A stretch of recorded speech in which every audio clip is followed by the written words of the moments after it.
चुनाव रथ पहुंचा है पूर्वांचल के अंतिम छोर बलिया में। बागियों की भूमि बलिया, मंगल पांडे की भूमि बलिया। अब की बार बलिया में मुकाबला बीजेपी के नीरज शेखर और समाजवादी पार्टी के सनातन पांडे के बीच है। सबसे बड़ी बात यह कि नीरज शेखर को टिकट वीरेंद्र सिंह मस्त का काटकर मिला है। ऐसे में यह मुकाबला बेहद दिलचस्प होने वाला है। चुनाव रथ लेकर चलेंगे बलिया की गलियों में और चुनाव रथ पर सवार होंगे सनातन पांडे भी और नीरज शेखर भी। लेकिन सबसे पहले शुरुआत करते हैं नीरज शेखर के साथ और उनसे पूछते हैं कि किन मुद्दों के साथ वो इस चुनाव को लड़ रहे हैं। फिर बात होगी सनातन पांडे की और बलिया की। चलिए हमारे साथ।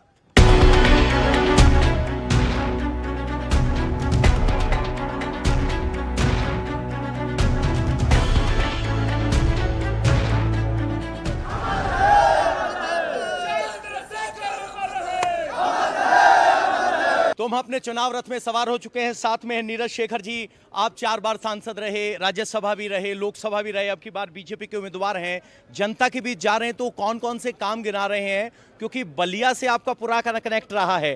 पूर्व प्रधानमंत्री चंद्रशेखर जी यहां से रहे, लेकिन जब तक वो राजनीति में थे, आप राजनीति में नहीं आए, क्यों? नहीं, वो हमेशा इस बात का हम लोग से कहते थे कि जब तक मैं जीवित हूँ आप लोग राजनीति पे नहीं आ सकते। तो मैं जब उनके अंतिम दिन में बीमार थे तब भी मैंने उनसे कहा, तो उन्होंने कहा नहीं, अब मेरे जाने के बाद ही। और मैं उनके जाने के बाद आया, यहाँ के लोगों ने मुझे स्वीकार किया, अपना आशीर्वाद दिया। 2007 का उपचुनाव जीता, फिर 2009 में भी जीता, 2 बार लोकसभा का रहा, उसके बाद राज्यसभा रहा हूँ।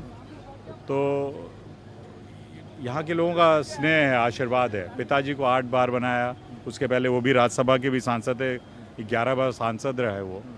तो यही चल रहा है, यहाँ के लोगों का स्नेह है। चंद्रशेखर जी के नाम का फायदा है या दबाव ज्यादा है कि प्रधानमंत्री के बेटे हैं, उम्मीदें ज्यादा हैं लोगों की? उम्मीदें तो ज़्यादा ही हैं, लेकिन फ़ायदा ही होता है। एक ऐसे व्यक्ति का पुत्र होना का गर्व भी होता है और एहसास भी होता है कि और करना चाहिए समाज के लिए। हम लोग पूरा प्रयास करते हैं कि लोगों के लिए काम कर सके, विशेषकर बलिया गाजीपुर के लोगों के लिए जो भी काम हो सके, जो भी विकास के काम हो सके, उनकी जो व्यक्तिगत समस्याएं हैं उनको कैसे दूर किया जाए, तो उसमें फ़ायदा तो जरूर मिलता है। कहा जाता है नीरज शेखर जी काम नहीं गिनवाते, शुरू किया आपने काम गिनवाना? कभी कभी गिनवाना पड़ता, अभी शुरू किया है। मैं इसलिए नहीं गिनवाता क्योंकि अपने पिता से ही सीखा है। वो कभी भी अपना जो बोर्ड लगता है वो नहीं लगवाते थे, लेकिन हम लोग अब धीरे धीरे, क्योंकि विपक्ष वाले पूछते हैं कि नीरज शेखर ने क्या किया। मैंने कहा नीरज शेखर ने जितना काम किया किसी ने नहीं काम किया उतना, और अब मैंने बताने लगा हूं क्योंकि लोगों को पता रहना चाहिए उसके बारे में। जमीन पर उतरे हैं हम, तो देख रहे हैं पूर्वांचल का इलाका है जहां अयोध्या था। तो सवाल ये है कि राम मंदिर का जमीन पर कितना असर है? बहुत सारे लोग जो दिल्ली में बैठ के देख रहे हैं वो समझना चाह रहे हैं कि राम मंदिर का कितना असर है। नहीं, राम मंदिर का असर से पता नहीं मुझे क्या है, लेकिन लोगों की आस्था जुड़ी हुई है भगवान राम से। वो लोग इतने खुश हैं राम मंदिर बनने के बाद। आप किसी भी गांव के किसी व्यक्ति से पूछें, जो किसी भी जाति का हो, किसी धर्म का हो, किसी का हो, वो कहता है कि राम मंदिर बनना चाहिए था। हर लोग कहते हैं, और अलग अलग पार्टी के लोग कह रहे हैं कि राम मंदिर बनना चाहिए। तो इसलिए लोगों की आस्था उसमें है और सब चाहते हैं जाके दर्शन करें। बस कुछ विपक्ष के नेता हैं जो नहीं जाना चाहते, वो राम मंदिर पे फिर से ताला लगवाना चाहते हैं। ऐसे लोगों को स्वीकार नहीं करेगी इस देश की जनता। क्या सचमुच इस बात की संभावना है कि राम मंदिर पे ताला लग जाए? अब ऐसा लगता है, जैसी उनकी वक्तव्य हैं, जैसी बातें हैं, और आज तक आप मान लेते हैं माननीय प्रधानमंत्री जी ने जब बुलाया था आप, और वहाँ की सब बोर्ड ने बुलाया था, आप नहीं गए, मान सकते हैं, लेकिन उसके बाद भी आपको समय नहीं मिला। इन 4-5 महीनों में आपको समय नहीं मिला कि एक बार चले जाएं कि मैं आ गया, दर्शन कर लिए भगवान, और जो जा रहे हैं उनको आप पार्टी से निकाल रहे हैं। ये दुर्भाग्यपूर्ण है। ऐसे लोगों से तो और क्या आप सोचते हैं कि वो क्या करेंगे?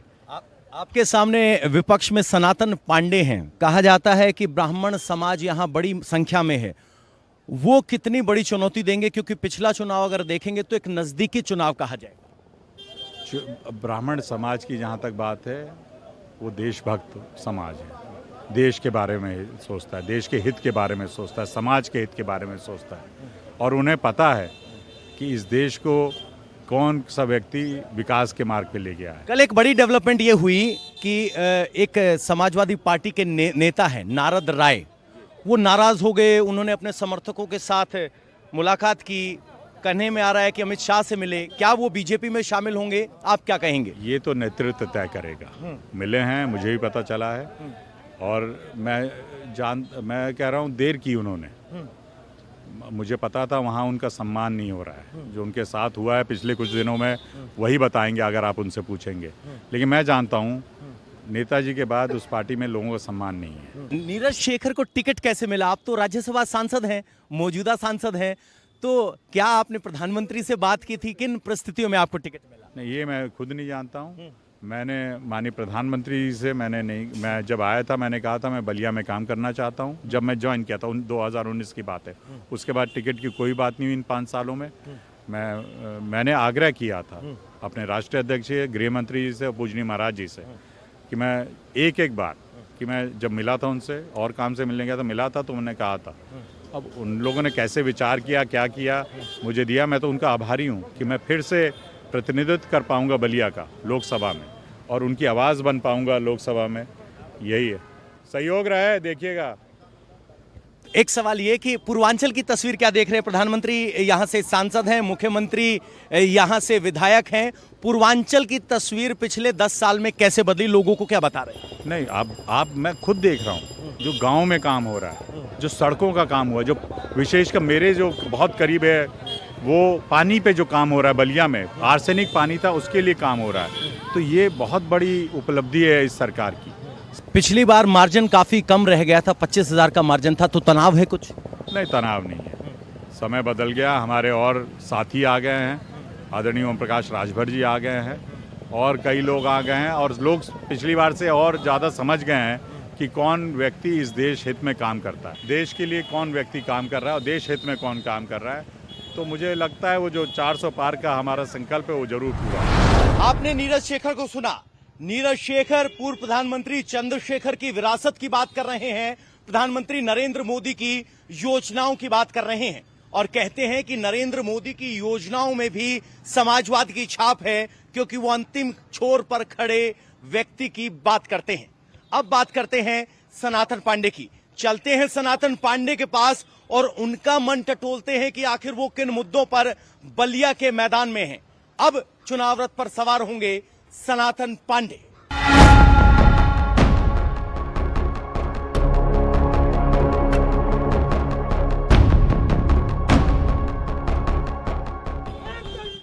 विपक्ष आरोप लगा रहा है कि बीजेपी संविधान बदल देगी, तो बीजेपी आरोप लगा रही है कि आप सनातन विरोधी हैं। आपका तो नाम भी सनातन पांडे है, तो आप इस आरोप को कैसे देखते हैं?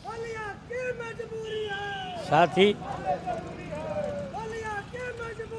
विपक्ष का जो आरोप है संविधान को बदलने का, मैं उसका स्वयं भुक्तभोगी हूँ। कैसे? 2019 के चुनाव में 11:44 पर हमारा वोट था 1,38,000, विपक्ष का वोट था 98,000। उसमें मशीन हैंग कर जाती है, कलेक्टर ने बहाना किया, आरओ ने कहा मशीन हैंग कर गई। हम हो गए 98,000 पर, अब विरोधी हो गए 78,000 पर। अरे काउंटिंग एजेंट भी होते हैं नेताजी, आप तो पुराने अनुभवी नेता है। एजेंट भी थे, आप भी थे। हाँ। आपने भी मेरा सहयोग करने का काम किया था। मीडिया के लोगों ने सवाल पूछा था कलेक्टर से कि वोट बढ़ता है, घट कैसे गया? उन्होंने जवाब दिया था कि मशीन हैंग कर गई। देश में मशीन हैंग नहीं किया, बलिया में हैंग कर गई। तो हैंग करने पे मेरा 40 वोट घटता है, अब विपक्षी का 20,000 वोट घटता है। अब की बार जीत को लेकर कितने आश्वस्त हैं? इस बार बलिया की जनता पूरा मन बना चुकी है कि हम गठबंधन के प्रत्याशी सनातन पांडे को ही जिताएंगे। आम लोगों के मन में तो आता होगा ना कि जिसका नाम सनातन पांडे, उस सनातन को गाली दी जाए और अखिलेश चुप रहें। कि हम अपनी बात कर लें, हमारे माता जी ने आकर बयान दिया कि जो मंत्री मेरे बेटे के खिलाफ कह रहा है उसको भी मैं आशीर्वाद देती हूँ, और भगवान से प्रार्थना करती हूँ कि भगवान उसको सद्बुद्धि दे, और मैं जिंदा हूँ। और मुझे गर्व हो रहा है कि सनातन जैसे मैंने बेटे को पैदा किया और मैंने सनातन नाम रखा। सनातन पे तो सबको गर्व है। सवाल ये है कि नारद राय हैं, पूर्व मंत्री हैं, वो नाराज हैं, उनके नाराजगी से बीजेपी में झुकाव दिख रहा है, मुलाकात हो रही है, सोच सकता है बीजेपी ज्वाइन कर लें, उससे कितना फर्क पड़ेगा इस चुनाव पर? जितने लोग इस हिंदुस्तान में नंबर 2 के कारोबारी हैं, जो नंबर 2 के कारोबारी हैं या जमीन के नंबर 2 कारोबारी हैं या जिनके पास काला धन है, वो सारे के सारे लोग जो हैं बीजेपी के पास नतमस्तक हैं। बीजेपी के पास एक ऐसी वॉशिंग मशीन है कि सारे पापों को 1 मिनट में धुल देने का काम करती है। तो नारद राय को आप कह रहे हैं कि उनके पास काला धन है, नंबर 2 के व्यापारी हैं, इसलिए बीजेपी में जा रहे हैं? अगर नारद राय के पास बुद्धि होती तो मेरे बेटी को गाली देने का काम करते। अगर किसी राजनीतिक आदमी के पास थोड़ा सा भी सोच हो तो उम्मीदवार के खिलाफ कुछ भी कर सकता हो। मैं तो उनके बेटे के खिलाफ एक भी नहीं बोल सकता हूँ। उनकी बेटी हमारी बेटी है, उनका बेटा हमारा बेटा है। तो आपको लग रहा है कि ये जो निजी हमले हो रहे हैं, इन पर चुनाव हो रहा है, कोई एक राष्ट्रीय मुद्दा है उस पर चुनाव हो रहा है, किस मुद्दे पर चुनाव हो रहा है? साथियों, मैं आपको बहुत बहुत धन्यवाद देना चाहता हूँ कि आपने मेरा कद इतना बढ़ा दिया है, इतना बढ़ा दिया है कि एक अपराधी जो मेरे खिलाफ बयान देता है, मुझे जो है कहता है, और उसको 3 घंटे बाद जो है इस देश का गृह मंत्री अपने बगल में बैठा के फोटो खिंचवाने का काम करता है। प्रदेश का मुख्यमंत्री कितना घबराया हुआ है कि उसको बलिया के जो है 18 लाख मतदाताओं पर विश्वास नहीं है। उनका कहना है कि चंद्रशेखर की विरासत शब्द आया है, चंद्रशेखर के विरासत को बचाने के लिए नीरज शेखर को खड़ा किया गया है। बलिया में 18 लाख मतदाता हैं, एक भी आदमी नहीं है कि जो मेंबर ऑफ पार्लियामेंट का चुनाव लड़ सके, अब बलिया के सम्मान को बचा सके। तो आप कह रहे हैं कि बलिया के सम्मान को नीरज शेखर नहीं, आप बचाएंगे? हम बलिया के सम्मान को बचाने के लिए ही मैं चुनाव मैदान में हूँ। बागी बलिया के चुनाव में किरदार और बागी हो गया। नारद राय पूर्व मंत्री रहे हैं, समाजवादी पार्टी के नेता हैं, लेकिन कह रहे हैं कि मेरा सम्मान नहीं है, तो नाराज हो गए, अमित शाह से मिल लिए और अब कह रहे हैं कि 3 दिन में समाजवादी पार्टी की 13वीं कर देंगे। उनकी भूमिका क्या होगी और किन हालात में वो पार्टी छोड़ने पर मजबूर हुए, आपको वो भी सुनवाते हैं।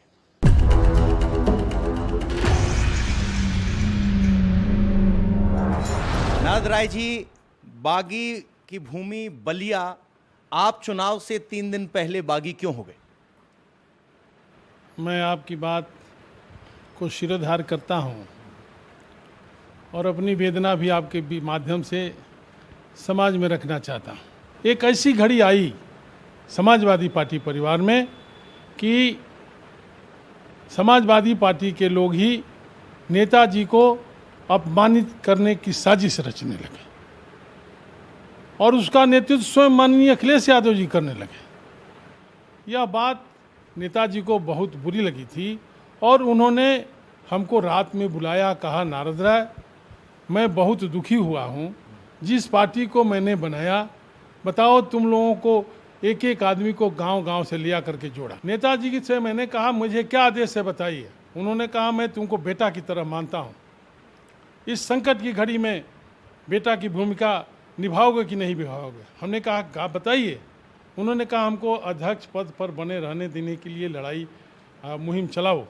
मैं माननीय शिवपाल जी से कहा, माननीय ओम प्रकाश सिंह जी से कहा और माननीय बलराम जी से भी कहा कि नेताजी बहुत दुखी हैं, चलिए सुबह सब लोग हम लोग गए और नेताजी ने फिर उसी बात को दोहराया कि मुझे अब कुछ नहीं चाहिए, बची हुई ज़िंदगी को सम्मान से जीने दो और अखिलेश यादव से तुम लोग समझाओ कि हमको राष्ट्रीय अध्यक्ष बने रहने दे। अखिलेश जी ने एक नहीं मानी, उन्होंने सड़क से लेकर के चुनाव आयोग तक इस बात को उठाया और लड़ाई लड़ने का काम किया। हिंदुस्तान में किसी राजनीतिक दल में यह विवाद छिड़ता है, लेकिन बाप बेटा के अंदर विवाद लोग सवाल ये है कि आप संघर्ष के साथी रहे हैं, ये तो पुरानी बात हो गई, अब चुनाव के बीच मझधार में आप क्यों नाराज हो गए? उसी की कड़ी है यह भी कि माननीय अखिलेश यादव जी के मन में हमारे प्रति नफरत थी। उस नफरत को समय समय पर उन्होंने उजागर भी करने का काम किया, माननीय अखिलेश यादव जी ने कभी हमारा सम्मान नहीं किया। जो कुछ भी उन्होंने दिया नेताजी के डर से दिया, और नेताजी के डर से ही 22 में टिकट दिया और 22 में हमको चुनाव हरवा दिया। हमारे यहाँ सभा करने नहीं आए, उनके इशारे पर बलिया के सपाइयों ने भाजपा की मदद करने का काम किया। तभी मैंने बर्दाश्त किया। करते करते जब पानी बिल्कुल सर से ऊपर चला, मैं तो लोकसभा का उम्मीदवार था ही नहीं। हमको तो लोकसभा का उम्मीदवार अखिलेश यादव जी ने बनाया, बुला के बनाया। कहा मेरे पास पैसा नहीं है, उन्होंने कहा पैसा कोई विषय नहीं है। रातों रात अंसारी परिवार के कहने पर, जो अंसारी परिवार से नफरत करते थे अखिलेश जी, याद होगा वह दिन जब अंसारी परिवार को सपा में शामिल कराया गया था, तो अखिलेश जी ने बलराम यादव को मंत्रिमंडल से बर्खास्त कर दिया था। किया था कि नहीं किया था? शिवपाल जी को बर्खास्त कर दिया, नारद राय को बर्खास्त कर दिया था। वही अंसारी परिवार से इतना मोह हो गया कि आप उसके इशारे पर नारद राय का टिकट काट दिया।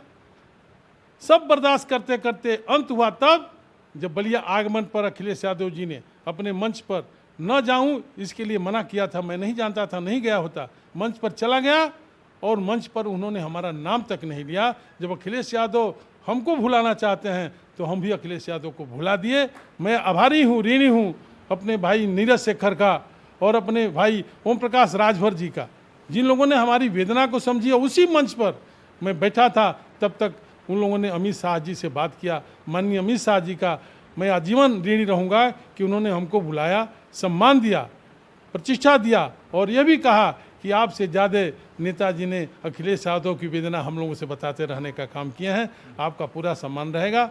मैं उनके आदेश को मान के आया। क्या आपका अगला ठिकाना बीजेपी है? अब तय हो गया कब ज्वाइन कर रहे हैं पार्टी?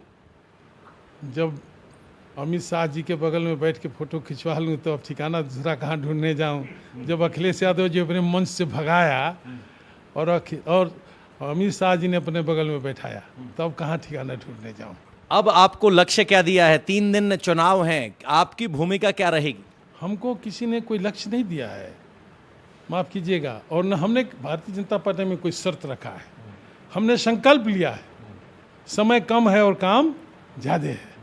3 दिन के अंदर समाजवादी पार्टी का 13 कर दूंगा, 3 दिन के अंदर 13 कर दूंगा। और ख़ास तौर से बलिया लोकसभा में साइकिल में ताला बंद कराऊंगा और कमल के फूल पर बटन दबाऊंगा। सनातन पांडे कह रहे हैं कि जो 2 नंबरी हैं, 2 नंबरी काम करते हैं, जिनके पास काला पैसा है, वो बीजेपी की तरफ जाते हैं। आपका नाम जब लिया गया, सवाल पूछा गया। जरूर हमारे पास 2 नंबर है। जेल तो सनातन पड़े गए थे, वो चीनी मिल में लूट के ले आए थे। हम तो जेल लूटपाट में नहीं गए हैं। आज की तारीख में मेरे खिलाफ एक भी मुकदमा नहीं है। आज मेरे खिलाफ कोई मुकदमा नहीं है।